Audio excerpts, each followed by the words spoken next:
This webinar is meant to serve as an introduction to the process of expanding library services to unserved areas in Indiana, with a particular focus paid to Miami County. But first, we'll start with a look at library service in the state of Indiana as a whole. According to the most recent decennial census, Indiana's population comes in at approximately 6,785,000 people. Of those people, just under 6.5 million live in areas that are taxed for library services. This works out to be 95.73% of Indiana residents that live in a served area. This is up from the 94.08% reported in 2010. Unfortunately, that means that there are still 289,000 Hoosiers living in unserved areas. Indiana has 236 public library systems set up to support a variety of municipalities or political subdivisions. 34 are city and town library systems. 31 are partial county, meaning that they serve at least half of that county's townships, whereas 24 library systems provide countywide coverage. There are 143 township library systems and 4 endowed library systems. However, these systems are not evenly distributed across the state. There are Indiana residents in 37 of its 92 counties that have no public library access. The map here is a visual of library service in Indiana as of 2019. Blue represents areas served via taxation. The yellow represents contracts, which can change from year to year. White are what's referred to as library deserts. Residents here are not served by any library system. It is possible to change the boundaries of this map. The most recent township expansion happened in 2021, when Shoals Public Library expanded to include Center, Halbert, Mitchelltree, and Lost River townships. Prior to that, in 2020, Hussey Mayfield Memorial Public Library expanded to include the entirety of Worth Township. The last time there was a countywide expansion was in 2012 with Perry County. Here we've zoomed in on that map to look at Miami County. The population estimates are still from 2019, but the actual district boundaries are the same. As of the 2020 census, there are nearly 36,000 people residing in Miami County. The county has 2 public library systems. Peru serves the 11,000 people living within city limits. To the south, Converse-Jackson Township Public Library serves 2,088 people. This includes people living in the city of Converse, which actually straddles Miami and Grant counties, and Jackson Township. They also serve an additional 1,700 people via contracts with Harrison Township and the city of Sweetser. Taking a look at it as a whole, a total of 13,161 are served by tax. That rises to 14,901 with the addition of contracts. That works out to 58.6% of Miami County residents living in an unserved area, 63.4% if you discount contracts. So what are the options for providing library service to people in the library deserts? Well, the easiest one, and the one that everyone is already doing, is issuing non-resident cards. These are for anyone residing outside of a library district who is not already served by local taxes or contracts. They pay a fee for a card that provides them access to the library system. The state of Indiana has some rules surrounding the minimum amount that libraries can charge for these cards.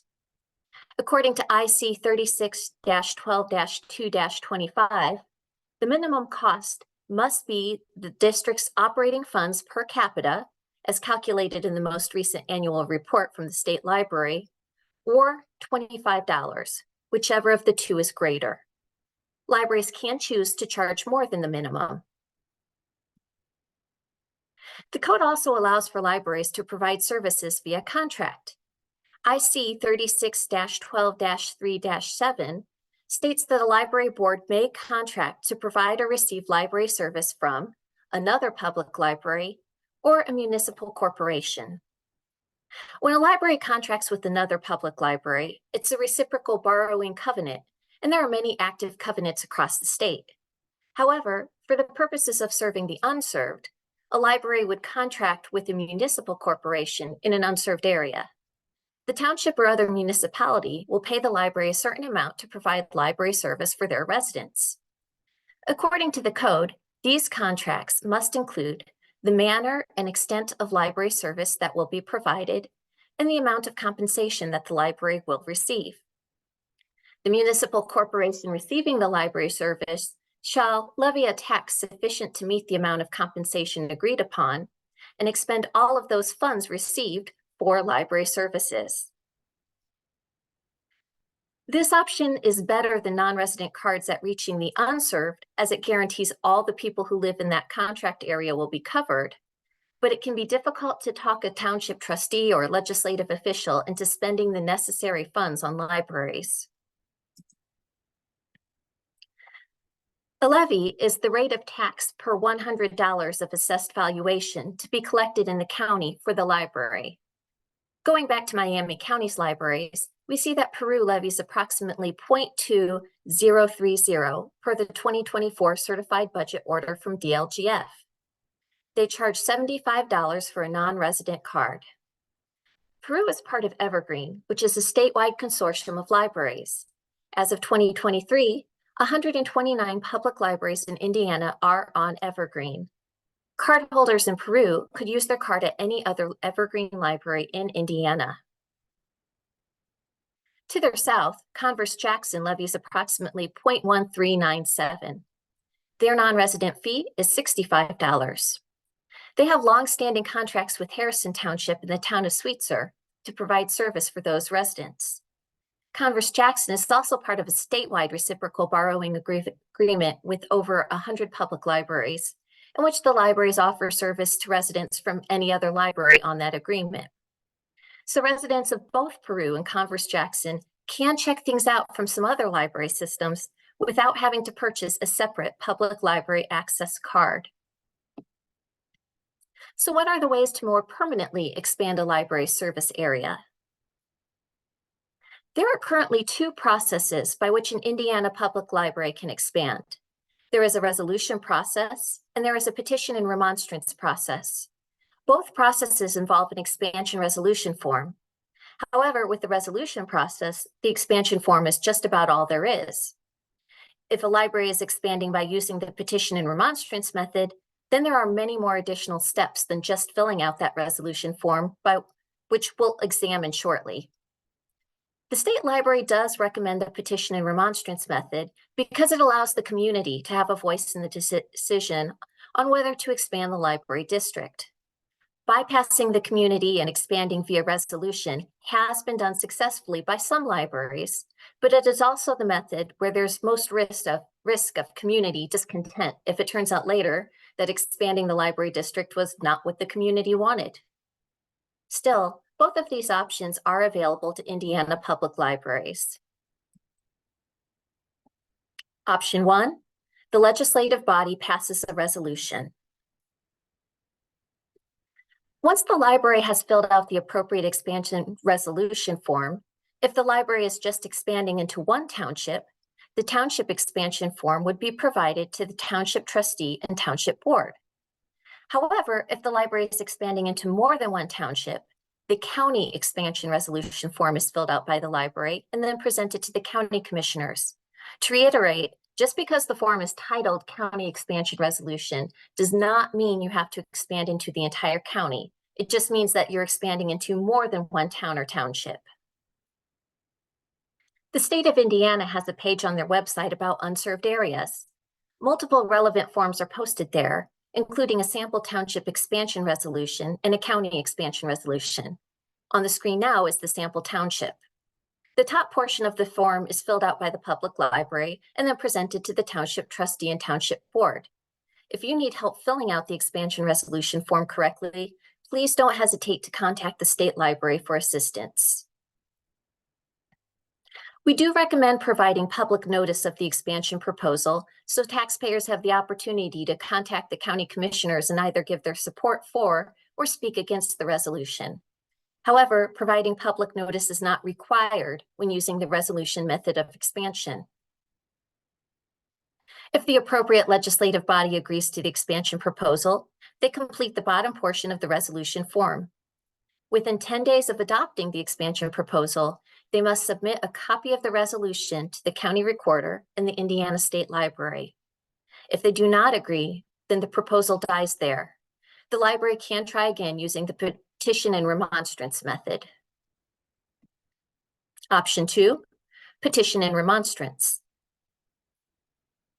The good thing about the petition and remonstrance method is that if the petition is successful, the legislative body must sign the bottom of the expansion resolution form approving the expansion. It is not optional once the library has achieved a successful petition drive. When expanding by petition, the library fills out the top portion of the expansion resolution form. If the library is only expanding into one township, the township expansion form and letter stating the intent to file a petition is provided to the township trustee and township board. If the library is expanding into multiple townships, the county expansion resolution form is provided to county commissioners. You may notice that the sample form is identical to the one used in the expansion by resolution process.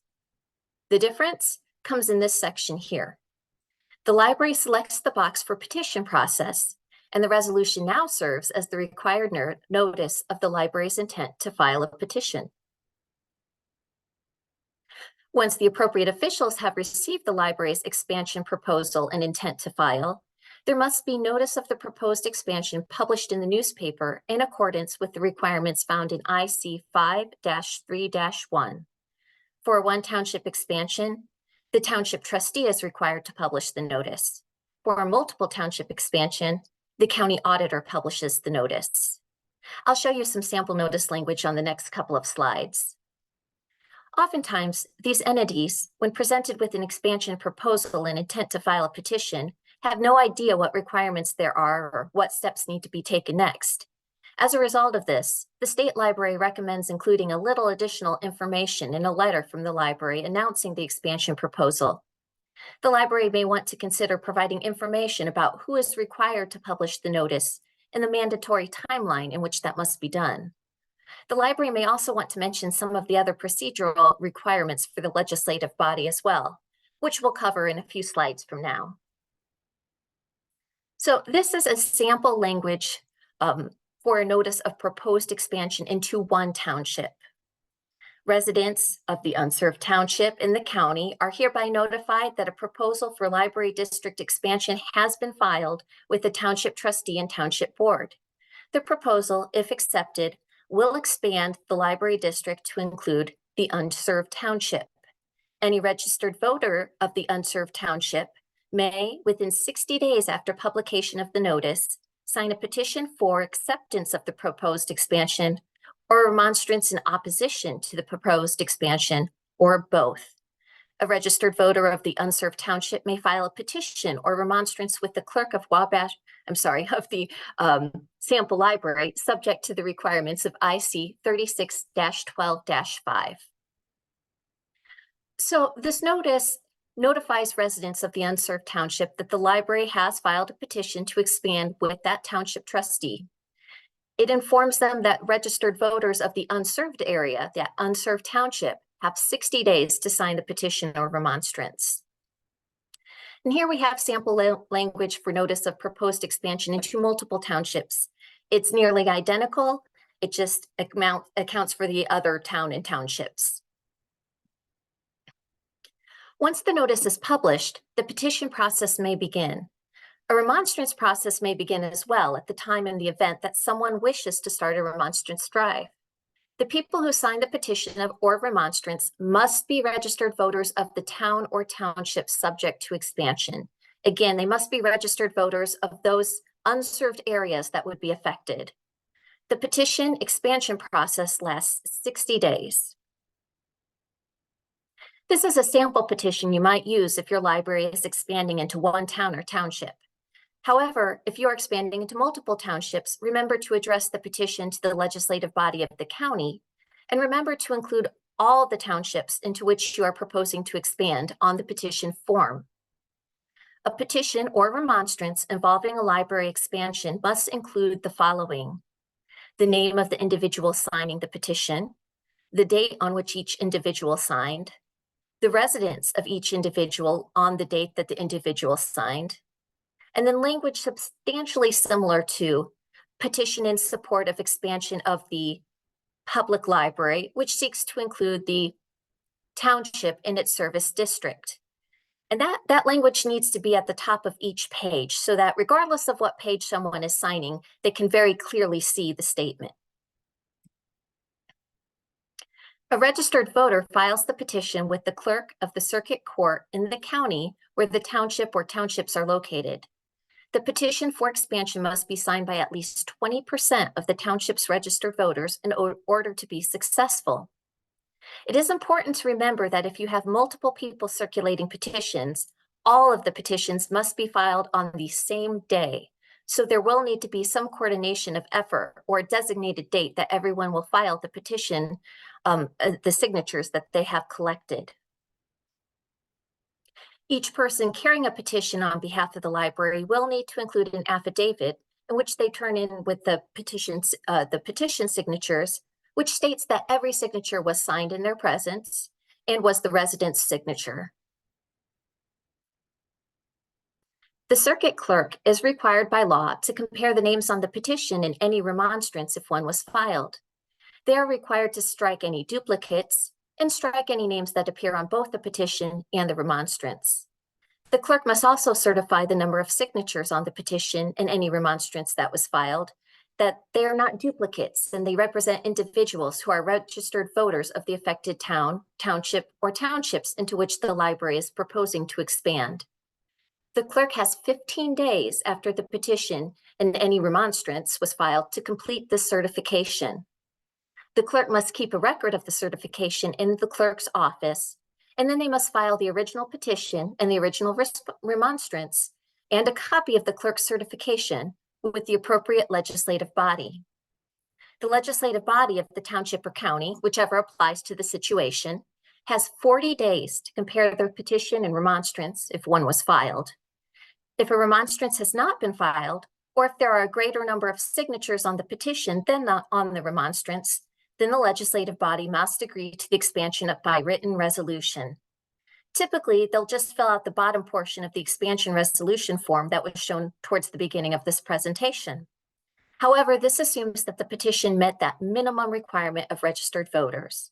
If the petition does not have that minimum of 20% of the total registered voters of the affected town, township, or townships, it cannot pass, even if there's no remonstrance against it. Once the legislative body adopts the written resolution establishing the expanded library district, the legislative body has 10 days to file a copy of that resolution in the office of the county recorder in the county where the administrative library office of that public library is located, as well as a copy with the Indiana State Library. The expansion is effective as of the date of the written resolution is filed, so you're not able to create an alternate date for the expansion to take effect. After an expansion takes effect, there will need to be a change of board appointments. If one or two townships are added to a library's taxing district, at least one of the next appointments made to the library board by the county commissioners or county council must be from one of the newly added townships. If 3 or more townships are added to a library's taxing district, at least 2 of the next appointments made to the library board by the county commissioners or county council must be made from one of the newly added townships. However, this doesn't happen immediately. Unless a board member resigns voluntarily, any new board appointments made pursuant to the expansion are only made after the natural expiration of the terms of the existing board members. If a library wants to expand its territory over the entire county, they would need to merge with any other libraries in that area. So with Miami County, Peru and Converse-Jackson would need to merge. IC 3612-4 outlines the requirements for this. You would need both boards to adopt an initiating resolution establishing a merger planning committee comprised of 3 people from each board. This committee is tasked with developing the plan of merger, deciding who will be the primary library or who will continue to exist as the legal entity following the merger, a description of services to be offered, terms and conditions of the transfer of property, a schedule for the process, and other pertinent matters. The plan must be completed no later than 2 years from the date that the resolution calling for the planning of the merger is signed. Once the plan is finished, each library board would need to approve and adopt it. At this point, a copy of the resolution adopting the merger from each library board will be filed with the county recorder and the state library. After the merger, there is an interim board created for the remainder of the year. That process is covered in IC 36-12-4-4. So that's the law on how to do an expansion, but I do want to mention that we have a quick guide to help libraries get a sense of what their new tax rate might be. You can find it at the web address on the screen right now. And keep in mind, that's just a starting point. You would need to work closely with the DLGF if you decide to try for an expansion to find out your exact rate. Finally, here are a few more resources or contacts you might find of use. The website, the page on the Indiana State website that I referenced is listed up there, and that page has all of the sample documents that I shared with you today. The Indiana Code can be found at the URL listed there. And of course, feel free to reach out to anyone at the Library Development Office with the State Library at that email or that phone number listed.